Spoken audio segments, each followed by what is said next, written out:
Hello viewers, welcome to my channel. இன்னைக்கு நம்ம பார்க்க போறது குரூப் 4 நியூ சிலபஸ் பேஸ் பண்ணி யூனிட் 2 ஜியோகிராஃபி தான் பார்க்க போறோம். புவியியல்ல இருந்து 150 மிக முக்கியமான வினாக்கள் ப்ரீவியஸ் இயர் கொஸ்டின்ஸ் பார்க்க போறோம்.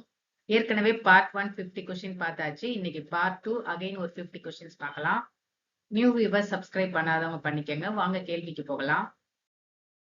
பின் வருவனவற்றுள் எது கோடைக்கால பருவ வேளாண்மையுடன் தொடர்புடையது? சயர். கோடைக்கால பருவ வேளாண்மையுடன் தொடர்புடையது சயர். இந்தியாவில் குறு விவசாயிகள் வைத்திருக்கும் நிலத்தின் அளவு என்ன? விடை 1 ஹெக்டேர். குறு விவசாயிகள் பாத்தீங்கன்னா 1 ஹெக்டேருக்கும் குறைவாக நிலம் வைத்திருக்கும் விவசாயி குறு விவசாயி என்று அழைக்கப்படுகிறார்கள். இமாலய மற்றும் துணை இமாலய பிரதேசங்களில் காணப்படக்கூடிய இனம் எது? மங்கோலியர். மங்கோலியர். பின் வருவனவற்றில் இந்தியாவின் மேற்கு நோக்கி பாயும் நதி எது? விடை நர்மதா. குறிப்பு: இந்தியாவின் மேற்கு நோக்கி பாயும் முக்கிய நதிகள் நர்மதை மற்றும் தப்தி ஆகும். இந்த இரண்டு ஆறுகளும் தீபகற்ப இந்தியாவில் பாய்ந்து அரபிக் கடலில் கலக்கின்றன. கீழ்கண்டவற்றுள் எவை சரியான வாக்கியங்கள்? ராஜஸ்தான் சமவெளி ஆரவழி மலைத்தொடருக்கு மேற்கில் அமைந்துள்ளது. சரி. பஞ்சாப் ஹரியானா சமவெளிகள் இந்திய பாலைவனத்தின் வடகிழக்கே அமைந்துள்ளது. சரி. கங்கை சமவெளி மேற்கில் யமுனை ஆற்றிலிருந்து கிழக்கில் மிசோரம் வரை பரவி உள்ளதுன்னு கொடுத்திருக்காங்க. இது தவறு. பிரம்மபுத்திரா சமவெளியின் பெரும்பகுதி மேகாலயாவில் அமைந்துள்ளதுன்னு கொடுத்திருக்காங்க. இதுவும் தவறு. சோ விடை என்னன்னு பாத்தீங்கன்னா ஆப்ஷன் பி 1 மற்றும் 2. சரியான வாக்கியத்தை தேர்ந்தெடுக்கவும். வாக்கியம் 1 பாருங்க. கங்கை பிரம்மபுத்திரா டெல்டா பகுதிகளில் மிகப்பெரிய சதுப்பு நிலக்காடுகள் உள்ளன. வாக்கியம் 2. அலையாத்தி காடுகள், அதாவது மேங்க்ரூவ் காடுகள் என்று அழைக்கப்படுகின்றன. விடை 2 வாக்கியங்களும் சரி. Option A. இந்திய பழங்குடியினர் பட்டியலில் சேர்க்கப்படாத பழங்குடி குழு எது? ஆஸ்ட்ரலாய்ட் பழங்குடி.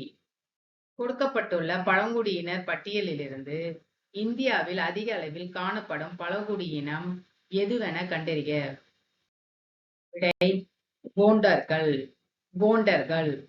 மண்டல் மண் டேஷ் மூலம் பலமானதாக உள்ளது. விடை ஆப்ஷன் ஏ. மக்கிய பாஸ்பதிக அமிலம், சுண்ணாம்பு, கரிமப் பொருள், அதாவது humus, phosphoric acid, Lime and organic matter. இந்தியாவில் உள்ள சாங்கோ இனத்தவரை குறிப்பிடுகையில் கீழே உள்ள அறிக்கைகளில் எது சரியானதாக கருதப்படுகிறது? 3 பாயிண்ட்ஸ் கொடுத்திருக்காங்க. விடை பாருங்க. பாயிண்ட்ஸ் 2 மற்றும் 3. அதாவது அவர்கள் பஷ்மினா என்ற வெள்ளாட்டிலிருந்து அதிகப்படியான கம்பளியை பெறுகின்றனர். அவர்கள் மலைவாழ் இனத்தவர் என்ற பிரிவில் இருக்கின்றனர். சோ விடை ஆப்ஷன் பி 2 மற்றும் 3. சர்வதேச சுனாமி தகவல் மையம் அமைந்துள்ள இடம் எது? விடை ஹோனலுலு, USA. ஹோனலுலு, USA. சர்வதேச சுனாமி தகவல் மையம் ITIC ஹவாய் தீவுகளில் உள்ள ஹோனலுலுவில் அமைந்துள்ளது. UDAN, அதாவது உடான் திட்டம் தொடங்கப்பட்டதன் முக்கிய நோக்கம் என்ன? விடை மாநிலத்தின் நகரங்கள் விமான போக்குவரத்து மூலம் இணைப்பது. அதாவது உதான் அப்படிங்கிறது உதே தேஷ் கா ஆம் நாக்ரேக். இந்தியாவில் காணப்படும் மிகப்பெரிய உப்பங்கழி ஏரி எது? Largest lagoon lake in India.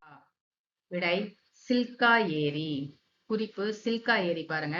ஆசியாவின் மிகப்பெரிய உப்பங்கழி ஏரியும் உலகின் 2வது பெரிய உப்பங்கழி ஏரியும் இதுவாகும்.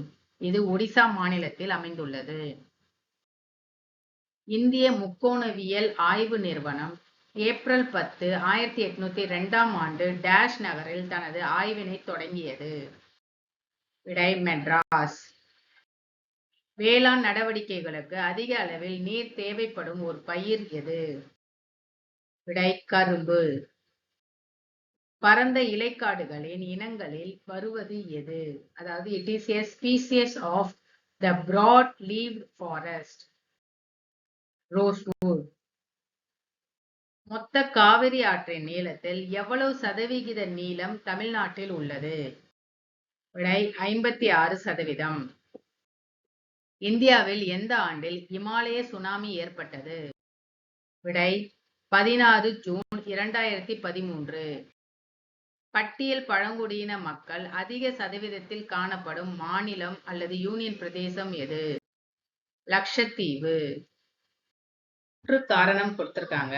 கூற்று பாருங்க. இந்தியாவின் பாலைவன பகுதியை 2 பகுதிகளாக பிரிக்கலாம். பெரிய பாலைவனம் மற்றும் சிறிய பாலைவனம். காரணம், இந்த இரு பாலைவனங்களுக்கிடையே பாறை நிலம் மற்றும் சுண்ணாம்பு கல் முகடுகளால் வெட்டப்பட்ட ஒரு மண்டலம் உள்ளது. விடை ஆப்ஷன் பி. கூற்று மற்றும் காரணம் இரண்டும் சரி. மேலும் கூற்றுக்கான காரணமும் சரி. கீழே கொடுக்கப்பட்டுள்ளவற்றுள் எது சுனாமி வருவதற்கு முன் நாம் மேற்கொள்ள வேண்டிய முன்னெச்சரிக்கை நடவடிக்கை இல்லை? விடை தரைத்தளத்தில் வசிப்பவர்கள் அங்கேயே இருத்தல். பட்டியல் 1ஐ பட்டியல் 2உடன் பொருத்தி கீழே கொடுக்கப்பட்டுள்ள சரியான விடையை தேர்வு செய்க. பட்டியல் 1 மாநிலம். பட்டியல் 2 2011ஆம் ஆண்டு மக்கள் தொகை கணக்கெடுப்பின்படி. விடை பாருங்க. மகாராஷ்டிரா 11,23,74,333. பீகார் 10,04,99,452. மேற்கு வங்கம் 9,12,76,115. ஆந்திர பிரதேசம் 8,45,80,777. ஸோ விடை வந்து ஆப்ஷன் பி. இந்தியாவில் தாமிர படிவு அதிகமுள்ள மாநிலம் எது? விடை ராஜஸ்தான். கீழே கொடுக்கப்பட்டுள்ளவற்றுள் இந்தியாவின் பெரிய சமவெளி தொடர்பான சரியான கூற்று கருத்தில் கொள்ளவும். 2 பாயிண்ட்ஸ் கொடுத்திருக்காங்க. என்னன்னு பார்ப்போம். உலகின் மொத்த நிலப்பரப்பில் இந்தியா 4.42% கொண்டிருக்கின்றது. இரண்டாவது, இந்தியாவின் பரப்பளவு 3.2 மில்லியன் சதுர கிலோமீட்டர்கள். ஆகவே இது உலகின் 7வது பெரிய நாடாக உள்ளது. விடை வந்து ஆப்ஷன் பி மட்டும். பின் வருவனவற்றில் காஷ்மீர் பள்ளத்தாக்கில் பாயும் ஆறு எது? விடை ஜீலம். குறிப்பு, காஷ்மீர் பள்ளத்தாக்கில் பாயும் முக்கிய ஆறு பார்த்தீங்கன்னா ஜீலம் ஆறு. இது காஷ்மீர் பள்ளத்தாக்கின் நீர்வழியாகும். இந்தியாவின் இருப்பிடம் மற்றும் பரப்பளவு குறித்து பின்வரும் கூற்றுகளில் எது சரியானது? 4 பாயிண்ட்ஸ் கொடுத்திருக்காங்க. இதுல கடக ரேகையினால் இந்தியா ஓரளவிற்கு 2 சம பகுதிகளாக பிரிக்கப்பட்டுள்ளது. மூன்றாவது, அச்சம் மற்றும் தீர்க்க ரேகைகளுக்கு இடையே உள்ள இடைவெளி கிட்டத்தட்ட 30 டிகிரி ஆகும். இது 2 மட்டும் கூற்றுகளில் சரியானது. அதாவது ஆப்ஷன் சி. பின் வருவனவற்றில் உலகிலேயே மிக அதிக பயணிகள் அடர்த்தி சேவை வழங்கிடும் இந்திய ரயில் பாதை எது? விடை மும்பை புறநகர் railway, Mumbai suburban railway. Monsoon என்ற சொல் டேஷ் மொழி சொல்லிலிருந்து பெறப்பட்டது. விடை அரபிக். மான்சூன் என்ற சொல் பருவமழை அல்லது பருவக்காற்று என்றும் அழைக்கப்படுகிறது. இது அரபு வார்த்தையான மௌசிம் என்பதிலிருந்து பெறப்பட்டது. இதன் பொருள் பருவம். பின்வரும் நதிகளில் எது தமிழ்நாட்டில் இல்லாத ஒன்று? விடை கோதாவரி. கூற்று, இமயமலை ஒரு இளம் மடிப்பு மலையாகும். காரணம், இது சில மில்லியன் ஆண்டுகளுக்கு முன்பு டெக்டோனிக் செயல்பாட்டின் காரணமாக பூமியின் மேலோட்டத்தின் மடிப்பால் உருவாக்கப்பட்டது. விடை ஆப்ஷன் சி. கூற்று காரணம் ஆகிய இரண்டும் சரி. கங்கை நதியின் வலது கரையின் துணை நதி எது? விடை யமுனா. கங்கை நதியின் வலது கரையின் முக்கிய துணை நதிகள் என்னென்னு பாத்தீங்கன்னா யமுனை, சோன், புன்புன் மற்றும் தாமோதர். இதுல இங்க என்ன கொடுத்திருக்காங்கன்னா யமுனா மட்டும்தான் கொடுத்திருக்காங்க. சோ விடை யமுனா. டேஷ் ஆறு இந்தியாவில் உருவானது இல்லை. விடை சட்லஜ். சட்லஜ் திபெத்தில் உள்ள கைலாஷ் மலைக்கு அருகில் உள்ள ராக்காஸ் ஏரியிலிருந்து உருவாகிறது. எந்த வகை காலநிலை பின்வரும் பண்புகளை கொண்டுள்ளது? இங்க வந்து அதோடைய கேரக்டரிஸ்டிக்ஸ், அதாவது பண்புகள் கொடுத்திருக்காங்க. ஆண்டு சராசரி வெப்பநிலை 180 டிகிரி செல்சியஸுக்கு மேல் உள்ளது. பருவகால மழை மலை மறைவு பகுதியில் அமைந்துள்ளது. விடை பார்த்தீங்கன்னா மித வறண்ட புல்வெளி காலநிலை, செமி ஆரிட் ஸ்டெப்பி கிளைமேட். அரசின் நேரடி கண்காணிப்பில் உள்ள காடுகள் மற்றும் மரம் வெட்டவும் மாடுகள் மேய்ப்பதற்கும் பொதுமக்களை அனுமதிக்காத காடுகள் எவை? ஒதுக்கப்பட்ட காடுகள். பின்வருவனவற்றுள் கோதாவரி நதியின் வலது துணை ஆறு எது? மஞ்சீரா. கோதாவரி நதியின் வலது கரை துணை ஆறுகள் பார்த்தீங்கன்னா பிரவரா, மஞ்சீரா மற்றும் மனேர். இதுல மஞ்சீரா மட்டும்தான் கொடுத்திருக்காங்க. ஸோ விடை வந்து ஆப்ஷன் பி. பொறுத்துக, தேசிய பூங்கா ஒரு பக்கம், மாநிலம் ஒரு பக்கம் கொடுத்திருக்காங்க. விடை பாருங்க. கிர் தேசிய பூங்கா குஜராத், கார்பெட் தேசிய பூங்கா உத்தரகாண்ட், ராஜ்கீர் தேசிய பூங்கா ஜார்க்கண்ட், ரந்தம்பூர் தேசிய பூங்கா ராஜஸ்தான். விடை ஆப்ஷன் சி. தீபகற்ப இந்திய ஆறுகளில் கிழக்கில் இருந்து மேற்கு நோக்கி பாயும் 3 ஆறுகள் எவை? விடை நர்மதை, தப்தி மற்றும் மாஹி.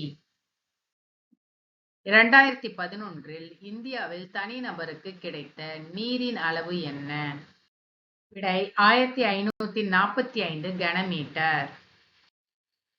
சீன நீர்குண்டு திட்டம் இந்நதியின் மீது கட்டப்படுவதால் இந்தியாவுக்கு ஆபத்து உண்டாகும். எந்த நதின்னு கேக்குறாங்க. விடை பிரம்மபுத்திரா நதி. இந்தியாவில் உள்நாட்டு நீர்வழி போக்குவரத்து ஆணையம் எந்த ஆண்டு தொடங்கப்பட்டது? விடை 1986. இந்திய உள்நாட்டு நீர்வழி போக்குவரத்து ஆணையம் 1986ஆம் ஆண்டு தொடங்கப்பட்டது. அதாவது inland waterways authority of India. Gilgit மலைக்குடைவு பின்வரும் நதிகளில் எவற்றில் செயல்களால் உருவாக்கப்பட்டது? விடை இந்தஸ், அதாவது சிந்து நதி. சிந்து நதி இமயமலையில் உற்பத்தியாகி கில்கிட் பள்ளத்தாக்கின் வழியாக பாய்ந்து இறுதியாக அரபிக்கடலில் கலக்கிறது. இந்த நதி பள்ளத்தாக்குகளை அரித்து மலைகளை குடைந்து கில்கிட் பள்ளத்தாக்கை உருவாக்கியது. 1774 இந்தியாவின் முதல் தபால் நிலையத்தை நிறுவியவர் யார்? விடை வாரன் ஹேஸ்டிங். வார்லி பழங்குடி இனத்தவர்கள் கீழ்கண்ட எந்த இந்திய மாநிலத்தில் காணப்படுகிறார்கள்? விடை மகாராஷ்டிரா. சர்வதேச அளவில் வெப்பமண்டல செர்னோசம் என்று அழைக்கப்படக்கூடிய மண் டேஷ் அப்படின்னு கொடுத்திருக்காங்க. அதாவது எந்த மண்ணுன்னு. இவை இந்தியாவில் 3வது மிகப்பெரிய மண் குழுவை சார்ந்தது. விடை பிளாக் சாயில், அதாவது கருப்பு மண். பள்ளிக்கரணை சதுப்பு நிலத்தில் உள்ள சுற்றுச்சூழல் பூங்காவின் பரப்பு அளவு என்ன? விடை 2.5 ஏக்கர். 2.5 ஏக்கர். கீழ்காண்பவைகளை பொறுத்துக. விழாக்கள், மாநிலங்கள் கொடுத்திருக்காங்க. விடை லோசார், லடாக், கோனாலு, தெலுங்கானா, பூரம், கேரளா, பிகு, அசாம். விடை ஆப்ஷன் ஏ. உலகின் மிக நீளமான அணை எது? Dash is longest dam in the world. Hirakud அணை. இது இந்தியாவின் ஒடிசா மாநிலத்தில் மகாநதி ஆற்றின் மீது அமைந்துள்ளது. இந்த அணை கிட்டத்தட்ட 25.79 கிலோமீட்டர் நீளம் கொண்டுள்ளது. ஓதக்காடுகள் டேஷ் என்றும் அழைக்கப்படுகின்றன. Tidal forest are also known as mangrove forest, அதாவது அலையாத்தி காடுகள். இந்த அலையாத்தி காடுகள் அப்படிங்கிறது சதுப்பு நில காடுகள் என்றும் அழைக்கப்படுகின்றன மற்றும் கடலோர பகுதிகளில் காணப்படும் ஒரு வகை காடுகளாகும். இவை கடல் அலைகளை தடுக்கும் திறன் கொண்டவை. தமிழ்நாட்டில் உள்ள பண்பாட்டு விமான நிலையங்கள் டேஷ் ஆகும். International airports in Tamil Nadu are dash in number. விடை 4. தமிழ்நாட்டில் 4 பன்னாட்டு விமான நிலையங்கள் உள்ளன. சென்னை, கோவை, மதுரை மற்றும் திருச்சிராப்பள்ளி. டேஷ் மெட்ரோ ரயில் அமைப்பு மற்றும் சேவைகள் இந்தியாவில் 2022ஆம் ஆண்டில் செயல்படுகிறது. விடை 15. இந்த அமைப்புகள் கொல்கத்தா, டெல்லி, சென்னை, பெங்களூர், ஹைதராபாத், அகமதாபாத், ஜெய்ப்பூர், குருகிராம், மும்பை, நொய்டா, கொச்சி, லக்னோ, நாக்பூர், கான்பூர் மற்றும் பூனே ஆகிய நகரங்களில் இயங்கின.